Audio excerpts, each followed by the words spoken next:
Welcome back to Algebra 2, Chapter 3, Section 6, Goal 1 in this book. What we're talking about is solving systems of linear equations in 3 variables. So now we're getting to something new. We had x, y, and z. Examine yours in person. No, but I like to think of it as y, x, and z is coming out at you. Your book switches another way, but it doesn't matter. We're not graphing it this time. We're solving it. And just like when we did a system of linear equations that had x and y, the solution was where they met. Now, I don't know if you can see this very good, but I can't draw this. To look in your book or look it up. But the 3 planes here are pink, blue, and green. They can be arranged to meet in one place. They can be arranged to meet in a line. They can be arranged to meet in 3 lines, or they can be on 3 planes where they never meet. No solution. What we're going to do is we're going to do the math if they meet in one place. So we're doing this situation right there. And so we have 3 equations, and we can solve them and find out what x, y, and z are. And how we do it is by combination. If you don't remember how to do combination, go back and watch the Algebra 1 video on it. Would probably be the best one. But what you do is you add equations together to get rid of a variable. So first we look here and say, which of these have something equal and opposite, like 2y and negative 2y, or something easily made equal and opposite?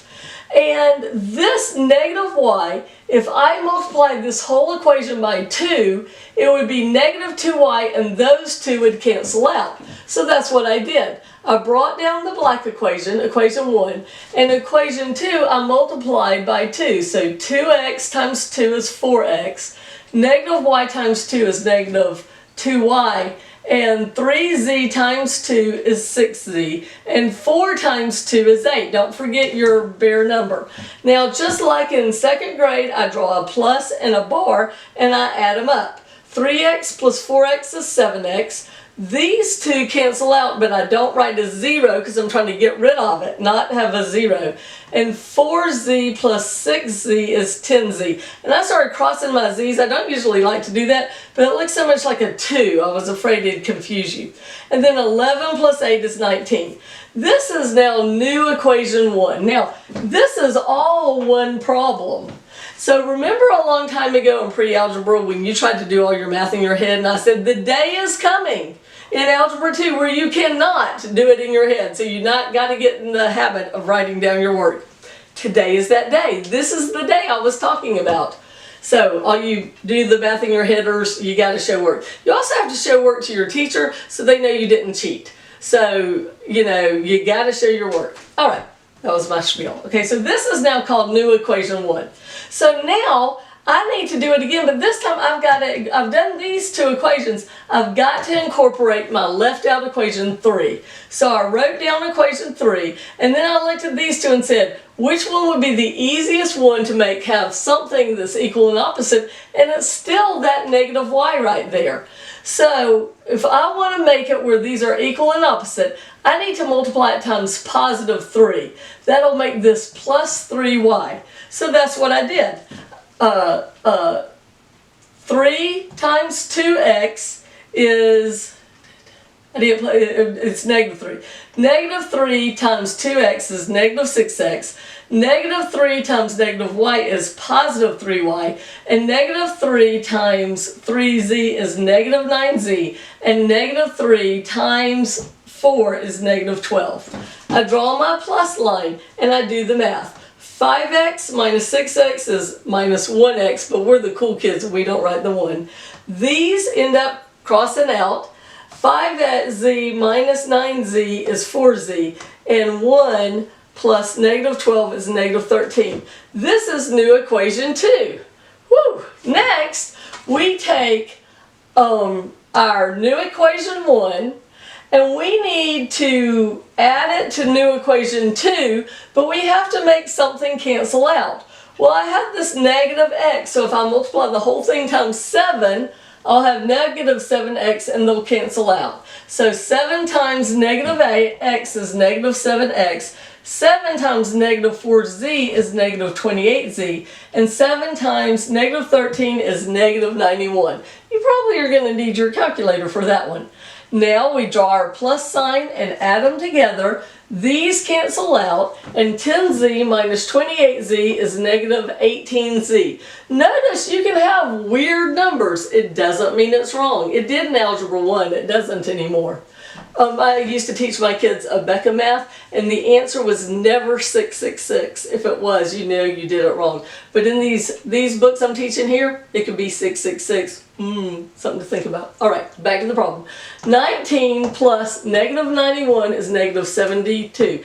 Now we get to ask our question. What's the question? Why is z not alone? It's being multiplied by negative 18, so I divide both sides by negative 18, and I get z equals 4. Woo! We're a third of the way there. We got one of the 3 variables, but it's not so hard from here on out. Next, now that I've got this z, I can go back to new equation 1, and I can substitute in 4 for z. And now I just have one variable, x, and I can solve for x. 10 times 4 is 40, subtract 40 from both sides, 7x equals negative 21, divide both sides by 7, x equals negative 3. Your book just skips that entirely. Like, they expect brand new Algebra 2 students to know what's going on here. I have not met one yet who would know what was going on without a teacher helping them. I think it's teachers just trying to make sure we still get paid. All right, next thing. We're still not done. We've got z and x, and we need to get y. So what we do is we go back, we have z and x, and we go back and pick one of our original equations and put them both in to solve for z. Well, the easiest one is still this one in the middle. It's got the lowest numbers, and it's the easiest one. You can pick any of them, but I'm lazy, and I'm going to pick the one that looks easy, and I think the red one does. So I write it over here. I substitute in x and x and z, and then 2 times negative 3 is negative 6, 3 times 4 is 12. I gather up my terms, and I do negative 6 plus 12 is 6. Now I say, why is y not alone? I subtract 6 from both sides. I get negative y equals negative 2. Why is y not alone? It is being multiplied by an understood negative 1, so I divide both sides by a stood negative 1. Those cancel out, 2 negatives make a positive, and y is 2. And that's the answer. Dun-dun! We took the whole board to do one problem except this. If you're doing this and you suddenly get something weird and false, like 3 equals negative 2, which it doesn't, the answer is no solution. And I always feel like, yay, because I get to just quit right there and write no solution. I feel like it's like the speed pass of algebra rides. If you suddenly get something weird and true, like 2 equals 2, you get to quit and write that it's infinite number of solutions, because it's actually the same equation. All right, I hope you thought that was kind of fun. That's it for chapter 3. Take that test, come back, and we're going to learn something really cool that you might not have ever seen before, but if you took me, you saw it in Algebra 1, called matrices.